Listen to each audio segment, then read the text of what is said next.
Hello and welcome to the Creative Community Podcast. This is the show where we interview local creatives and creative organisations. I am your host, Claire Beardraz. I'm a creative freelancer, spoken word performer and creative arts therapist. And for today's episode, I'm joined by the wonderful Becky Downing on behalf of Flood Theatre. Hello, Becky. Hello. How are you doing today? I'm well, thank you. Well, actually, no, that's a lie. I'm not well. No, I'm okay. But it's Friday the 13th, isn't it? It's been a rough day today. It's just, I was saying before, failed my driving test this morning. Gotta be a sign, but it's okay. It's all right. We're getting through it. We're getting through it. Yeah, I'm in good company now, so yeah. Appreciate it.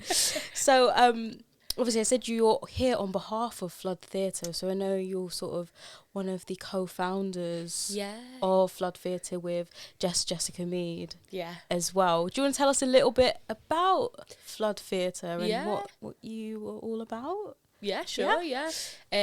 So Flood Theatre was founded by me and Jess in the early stages of lockdown.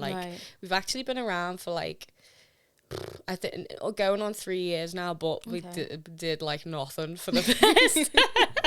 We basically just were maybe this would be a nice website, or maybe we could do this, or we just had kind of a massive brain dump for the first while, which I actually think is quite good because it made us really think out what we wanted from it and what our ethos was, and how we wanted to kind of shape it and stuff. But it was essentially born out of the pandemic and kind of a lack of connection, opportunity and stuff.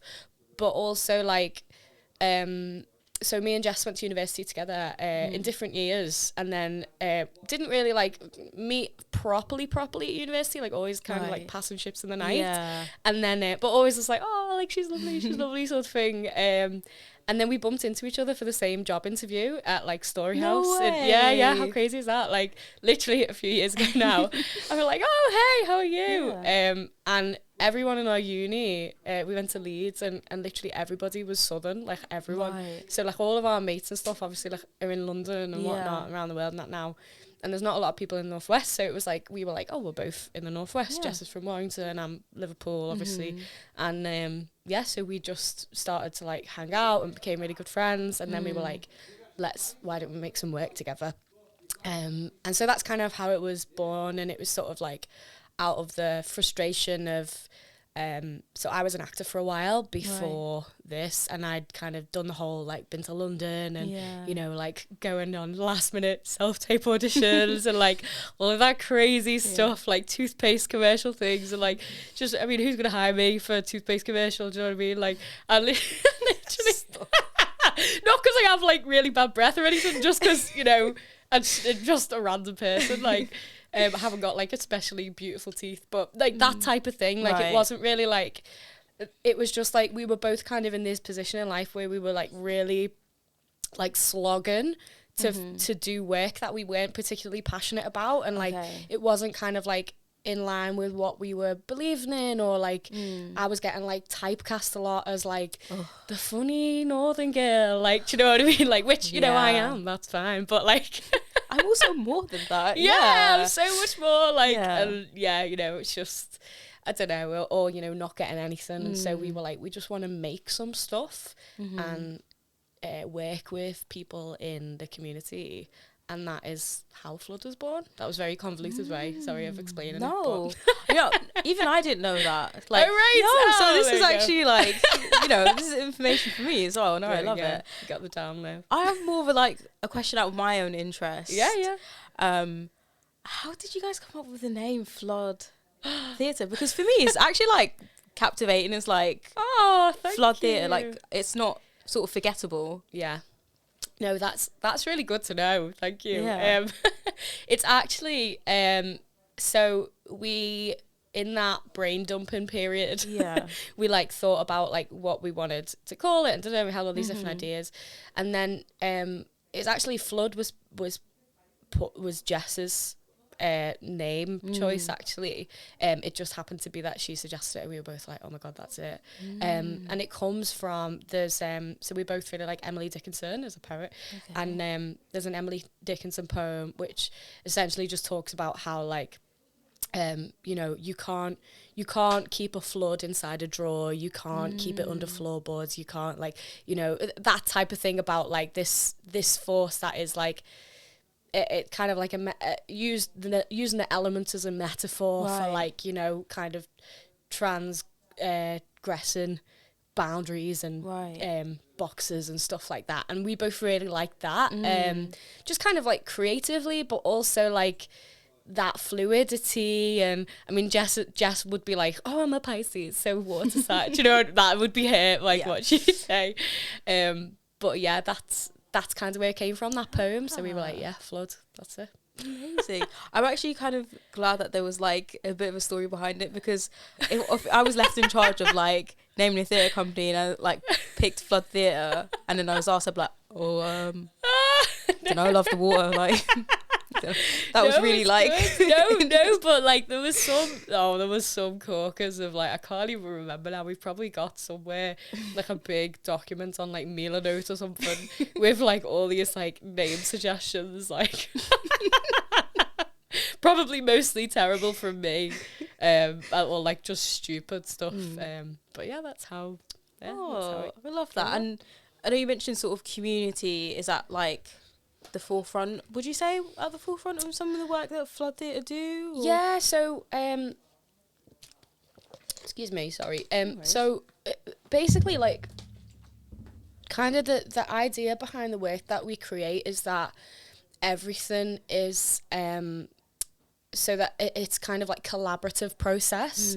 So whether that's through, like, we interview people in the community, or we make stuff with them, or we do workshops, or we devise, or like that type of like building community through art to create something that's sort of authentic and representative of the people that we're working with. And just trying where possible as well to kind of like provide opportunities for people to engage with stuff. And so sort of, I suppose, as well, from like coming from a place of like a lack of opportunity that we might have experienced in the past and stuff, despite like our privileges of like being able to go to university, being white, like living in a city, like, you know, that type of thing as well. And just trying to be like, I don't know, just more, we just really like people. So yeah.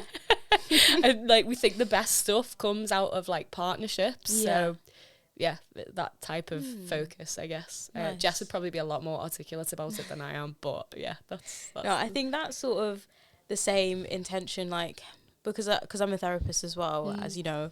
When we're doing research as well, like when I'm doing research involved, I came from a psychology background. It's all about quantitative. It's like, you know, statistics and stuff like that. But I noticed that actually the more I grew into my role as a therapist, and the more you speak with people and you see that, you know, it's these stories that are actually worth so much more than like this, like, please tick the box of yes or no. And like you can't measure it. You can't like, and I think that was like kind of the thinking behind the stuff that we wanted to create, and why the name Flood worked for us, and why the community stuff kind of really speaks to us, is because there's so much, I don't know, there's so many nuances and so many, like, people are all so different, and like, but also have loads of like shared experiences despite their differences and stuff. And I'm just really fascinated by people and community, and where we can find community, I think. And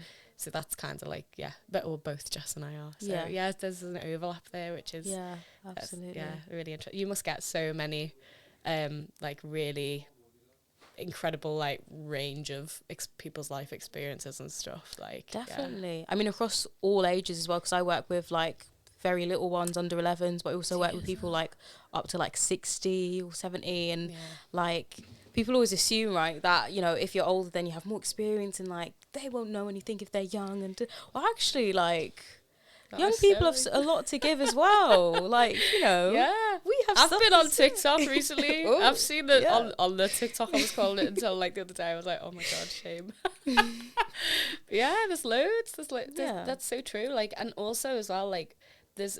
I think people of different ages have like completely unique perspectives. Like, I work with kids quite a lot as well, and I love actually kids are probably my favorite people to work with because their minds are so broad that they just like come up with the maddest stuff that like, and the most they're so creative, and they're also so like we had like in my last job and stuff, I would go in and we would kind of have like do like through creative writing and stuff, we would have like debates and talk about politics and things like that in classrooms. And like some of the things that like these kids have the capacity to discuss, and not just discuss but like receive like and oppose an opinion, and like but receive it so gracefully, and like really think about it and take it on and like it digest it, and it's just amazing to watch. And you know, and but then obviously with older people, even though maybe that is more difficult if you're kind of more set in your ways, you have like a whole breadth of life experience that is so valuable and meaningful. And so yeah, swings and roundabouts.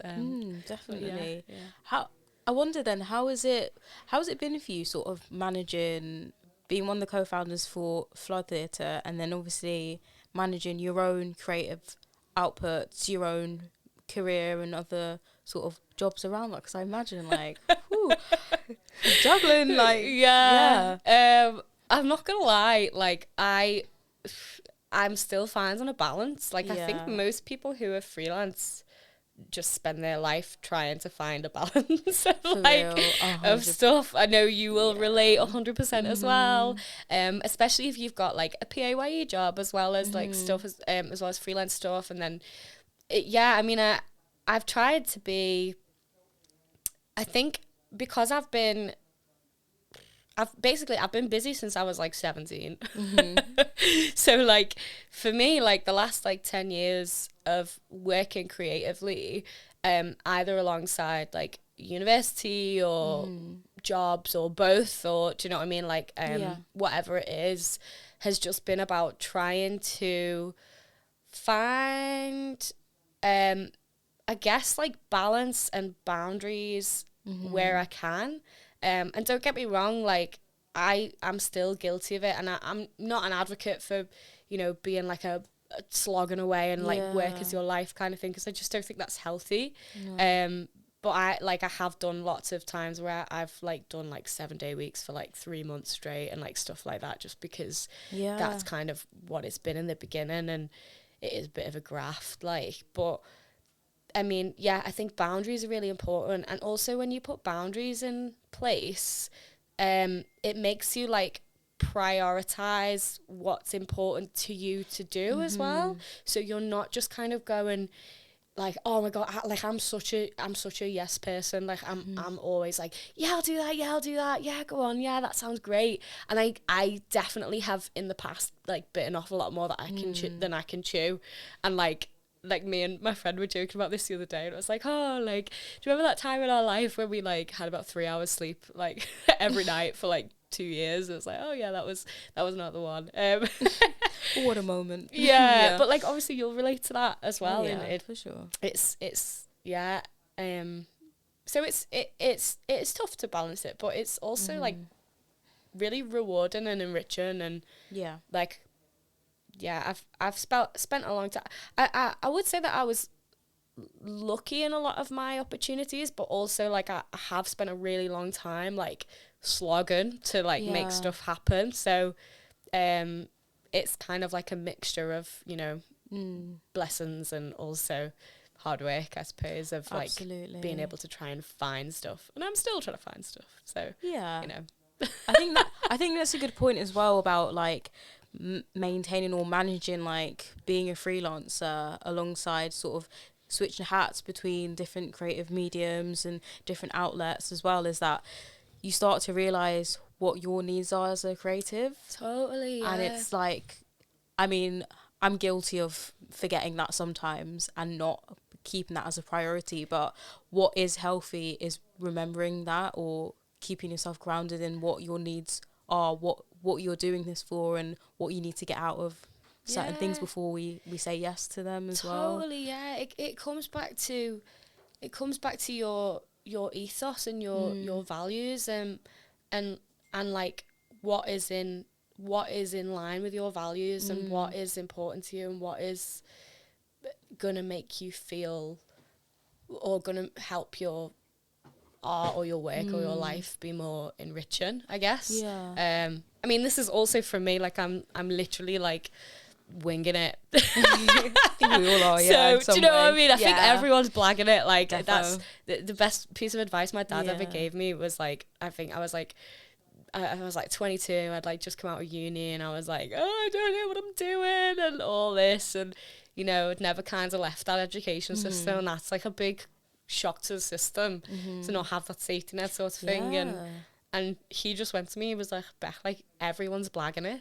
Like he was like, your mum, like me, like your teachers had no idea what to do, and like everyone is blagging it. Everyone's like, but he was like, do you think I knew what to do when you were born? Like absolutely not. So like, do you know what I mean? I think that it's quite comforting to know as well that most people are just winging it. Yeah. Absolutely. And I've also learned that later in life as my friends have become teachers, and I see them and I think to myself, oh my gosh, my teachers are probably just like you.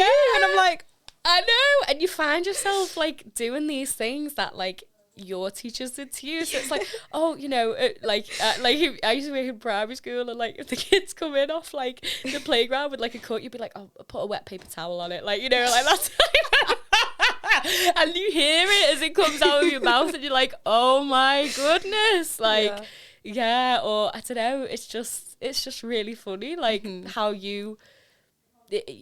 as you enter each stage of life, I think you kind of realise like that more and more that it doesn't necessarily, this is going to sound really bleak, but it doesn't necessarily get like easier as you get older. It's just that you understand things a little bit more, I guess, about or maybe not. Hopefully. Maybe not. We'll see.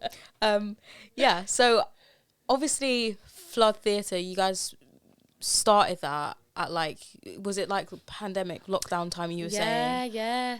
So coming out of the lockdown as such, how was that like, sort of being introduced back into the scene, the real world? The real world. Yeah. It's been strange, but like in a good way. Like it's been really positive. We've been really fortunate with Flood because we've been supported by, so we applied for the Unity Open Call programme last year, and also for Homotopia's Queer Core programme, which are two obviously amazing arts organisations / building in the city that do support emerging artists and stuff.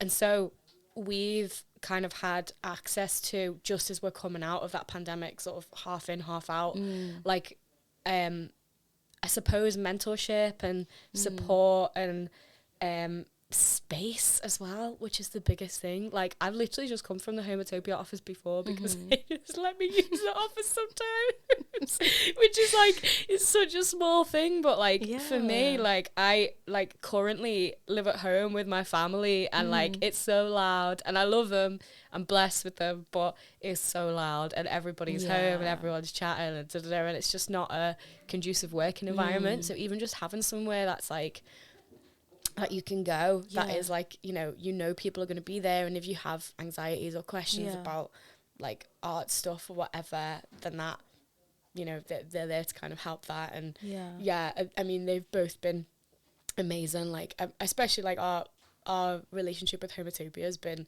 incredible, because they just, I think especially because it was kind of like coming out of a period of like real isolation from the queer community, like over the pandemic, because I think it made us kind of realize, like, actually, like, if you're queer, most of your like hangout spaces are actually nightclubs, because that's where the queer community like are most like drawn to generally, or that's like the safer spaces or whatever usually revolve around nightlife or like that type of thing, and there's not as many kind of like I don't know. It's strange to describe, but it was kind of like a weird culture shock to be like, oh, okay, actually now this part of my life has kind of been put on pause, or like I'm not kind of, I don't know, and it's quite a strange thing. So they, for us, were like, and I mean, we're just a massive like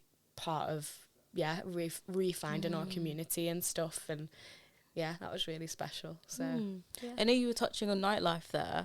This is a great transition there, because I know Flood Theatre are actually working on a project called Nightlife. Yes, we are. Yeah. Transition. Oh my gosh. Yeah. That was so smooth. Well done. Thank you.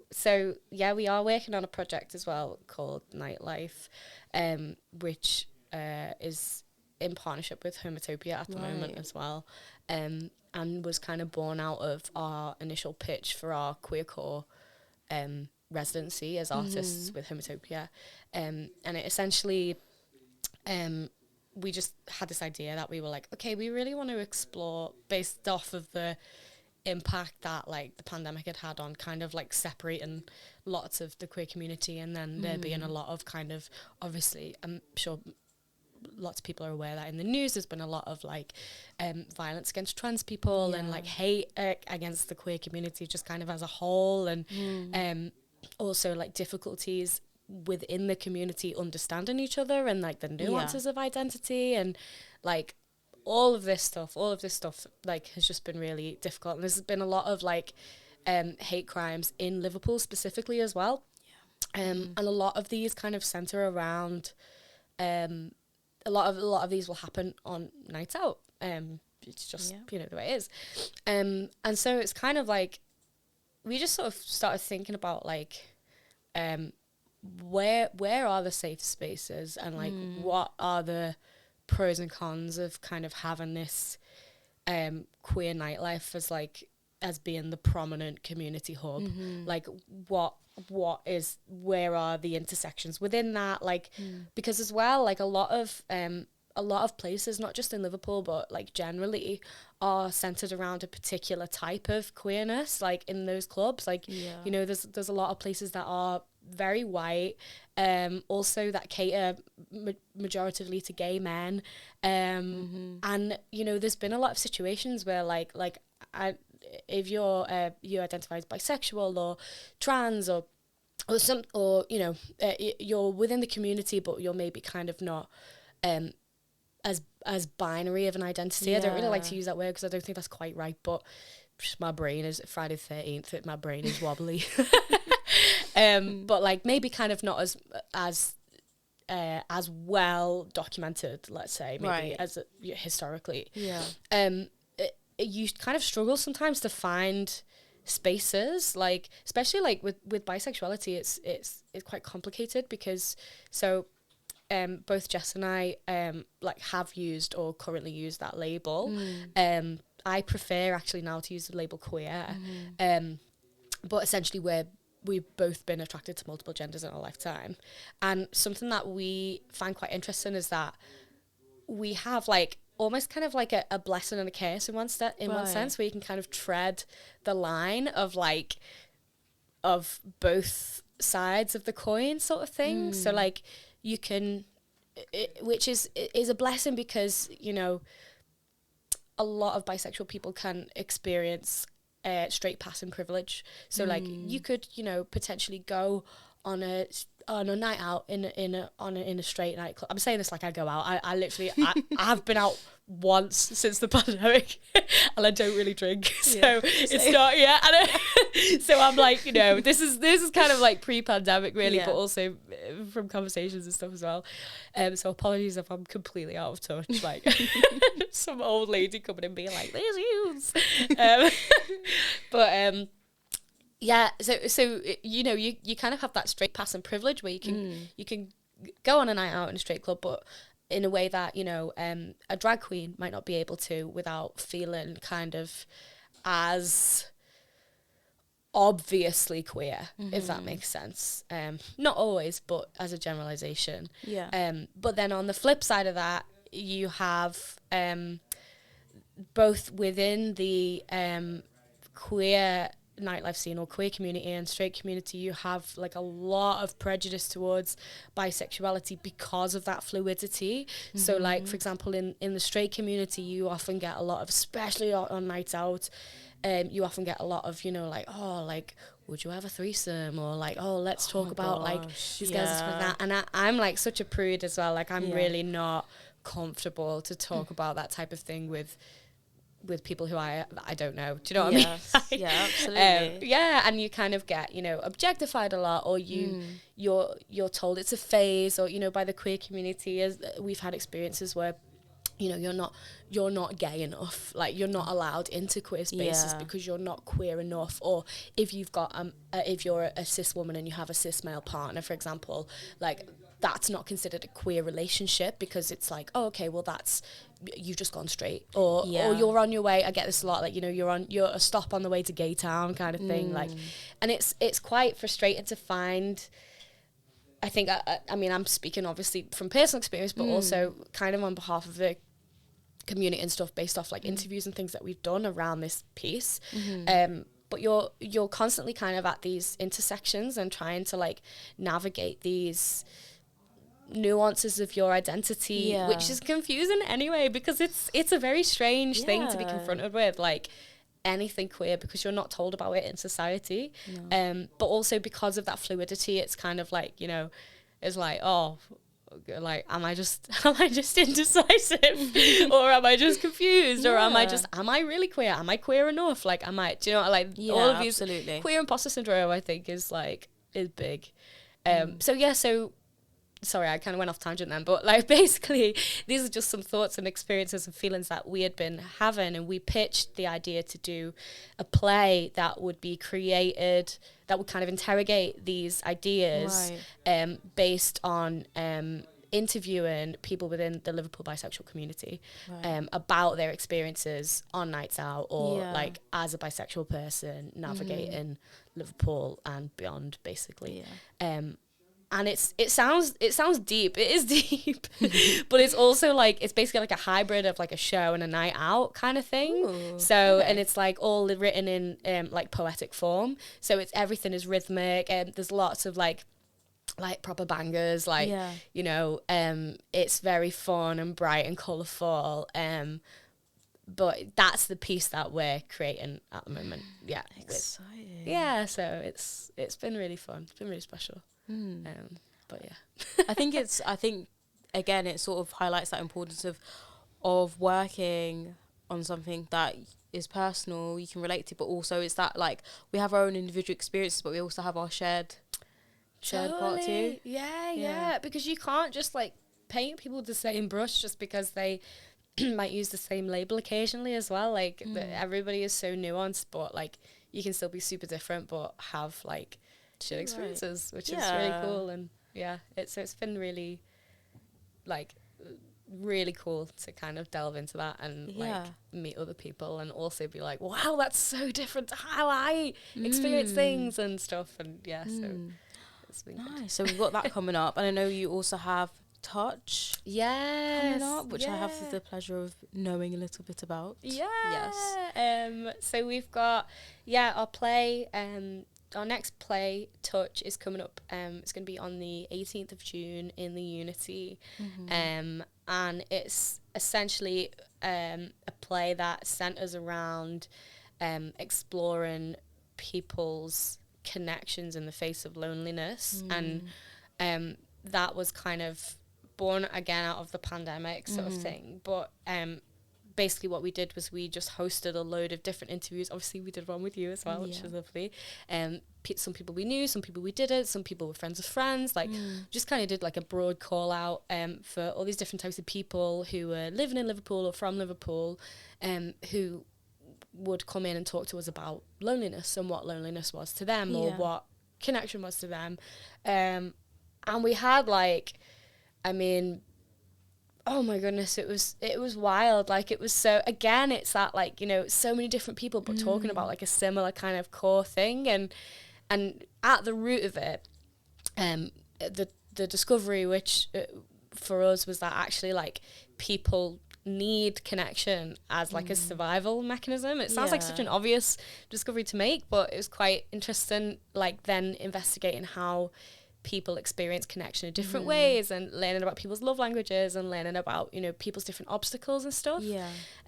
So we did like, I think like maybe like 30 interviews or more, and we essentially have narrowed it down to 4 people's verbatim interviews that we're going to use, and we've basically Jess is going to direct it, and I've written a play that incorporates these interviews into a narrative that imagines what would happen if these 4 people lived in the same building basically, and kind of like interacted, and what would their life be like, and how would their and kind of interrogates those things that we talked about in the interviews, and that's going to be the play.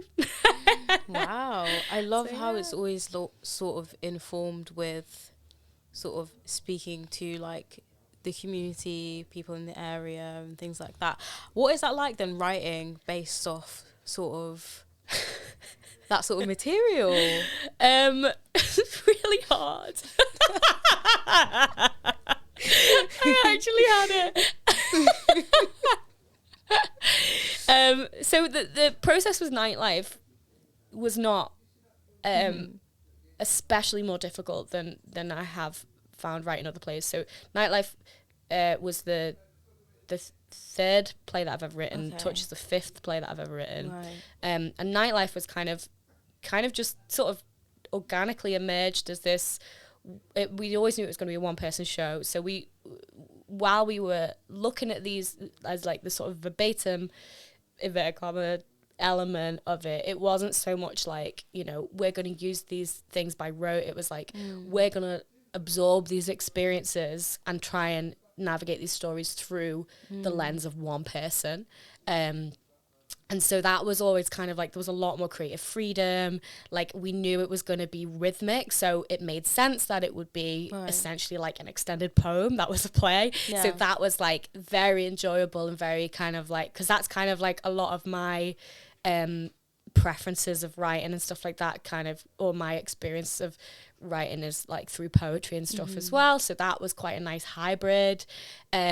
And also it was just me and Jess, like, so Jess, I mean, in the end, actually, it wasn't me who performed it. It was Meechers, who's a fantastic actor.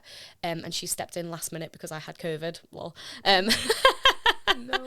So it was, for the majority of the process, it was just me and Jess after the interviews and stuff. So it was quite, it kind of almost felt like more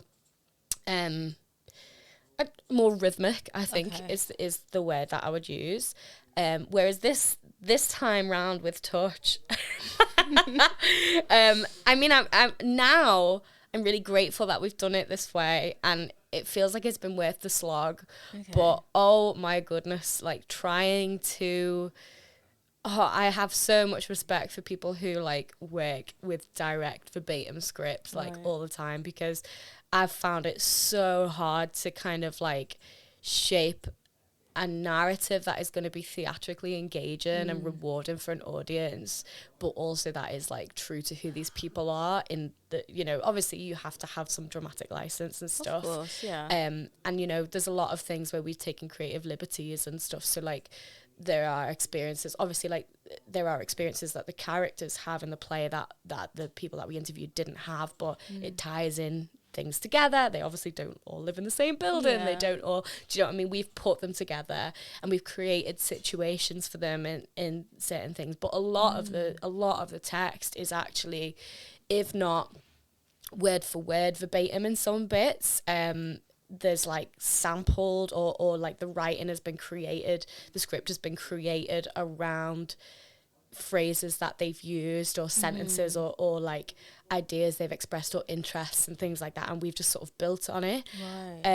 So it's been it's just been a lot, like, but also like I'm really grateful for the experience of having, because I've never written a play that way before. So it's definitely challenged me as a writer, and been very time consuming, but in like a really special way. Like it also feels very like, I feel like really grateful that people came in and like shared all that stuff with us, and that we've been able to like make work that is hopefully therapeutic in some way. Yeah. Like, or like, yeah, hopefully. But yeah, who knows? Who knows? But yeah. Okay, cool. So I had a question based off that then. What advice would you give to a writer who's trying to like keep things informed or trying to base something off sort of stories or sort of keeping it experience led rather than just, you know, Like out no the yeah. top of the head sort of thing. I mean, it's different for everyone. Like, and also as well, I feel really kind of like I'm about to give some unsolicited advice right now, because I still now I'm like, am I really a writer? Am I like, you know, like, can I call myself a writer? Like, you have that imposter syndrome kind of thing. Yeah. So just wanted to preface with that. Like, everybody's different. Everybody has different approaches, completely different. Like, and I think you've got to find what works for you as a process. Yeah. But like, for me, if I was to give a piece of advice about being authentic, is that the kind of thing that I would go for? Yeah, or like trying to keep. I mean, because obviously, flood theatre work around sort of personal experiences and shared stories. Yeah. So, sort of writing to that sort of. Yeah, I mean, Yeah. I think the first thing that I would say is that, like, try not to go into it with like it being like an egocentric goal of like, I'm going to go in and I'm going to write this play and it's going to be great sort of thing. Because it's great to have that kind of confidence and have initial ideas and stuff that preface that type of work. But the reality is that you're going to get in that room and speak to these people and it is going to throw everything out of the window. And there might be a couple of things that you go, oh yeah, that could work. But really, like, I think it's that thing about like going into like, number one would be going in to listen rather than to speak, if that makes sense. Because you're kind of, instead of writing necessarily entirely from you, you're writing kind of as a vessel for other people. So you've got to listen to them and not just try and kind of like manufacture it, because then that becomes like not authentic, essentially. Number two, maybe give yourself a lot of time. Like, that would be, oh my goodness. You're just like reminiscing, like, I wish. Like, listening to like 30 plus hours of audio is a lot. Like, because you like, I mean, and also not everybody works that way. Like, you know, you can find ways that help you to like record it. Like, I wish that like we had some kind of, because I'm definitely not an audio learner, I'm like a visual learner for sure. So like, while I can listen and absorb and stuff when I'm like in conversation with the person, it's kind of, I realize this afterwards, it's because I'm like absorbing their body language and I'm kind of like looking at their face, and I actually, a lot of my communication is, I've realized it's like through those facial expressions, and that's how I kind of understand things and listen. And when I start to listen on audio, I kind of find myself going, oh, or like I have to kind of do something at the same time, or I have to take notes kind of thing. And so I think learn about your information absorbing style and work in a way that is useful to you and time efficient, and also like give yourself the time to have no idea what you're doing. And then I guess number three, like, it's okay to not have any idea where to start or not to know what you're doing. I think if you've got the love for the idea and the passion for it, and a nice support network of people around you who are going to listen to you cry about how you think you're awful and you've fudged the whole thing, yeah, that's good. Yeah, I don't know if that was useful at all. Advice. Yeah, no, definitely. Well, it has been lovely speaking with you. Thank you. Becky. It's been really informative for me to hear about something. I mean, I know you personally and Jess as well. Yeah. But even just like hearing more about all the things coming up as well, I'm really looking forward to Touch and Nightlife as well. Thank you. Yes, thank you for your time. Thanks for having me. I was buzzing. It's been lovely. Thank you.